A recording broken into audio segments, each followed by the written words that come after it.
So let's talk about class of drug known as स्टॅटिन्स.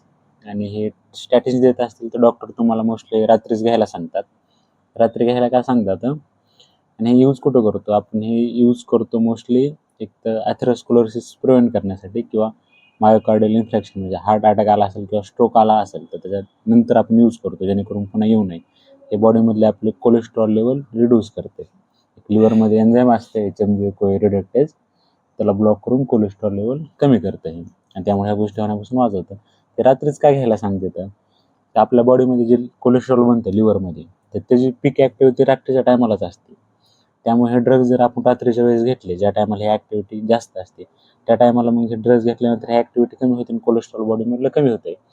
तर ह्याच्यात असे 2 क्लास आहेत, एक तर शॉर्ट ॲक्टिंग आहेत आणि लाँग ॲक्टिंग आहेत. हे शॉर्ट ॲक्टिंगवालेच आपल्याला रात्री घ्यायला घेतल्यास फायदा होतो. लाँग ॲक्टिंगवाले जे असतात त्यांचं तर दिवसभर इफेक्ट राहतो, पण तरी ही ॲक्टिव्हिटी पीक नाईटला करते म्हणून डॉक्टर म्हणतात की दोन्ही पण असले तर रात्रीच टाईमला घ्यायचा. तर ह्याच्यात बघा, एक सिमोवास्टॅटिन आहे, लोवास्टॅटिन आहे आणि फ्लोअस्टॅटिन आहे. तर ही रात्रीच ह्यांचं कमी असते टाईम, 5-6 आवर्सच असते, त्यामुळे हे रात्रीच टायमालाच घ्यायला रिकमेंड करतात. बाकी ॲटोरोस्टॅटिन किंवा रोझोस्टॅटिन यांची ॲक्टिव्हिटी 24 आवर्ससाठी असते. हे दिवसा घेतले तरी चालतात, पण जास्त इफेक्टिव्हनेससाठी रात्रीच्या ह्याला यूज करायला सांगतात. तर खूप कॉमनली यूज होतात हे. हार्टचे पेशंट बघितले तुम्ही किंवा स्ट्रोकचा पेशंट असेल तर त्यांच्या जे प्रिस्क्रिप्शन असतं त्यात हे मोस्ट कॉमनली लिहिलेलंच असतात.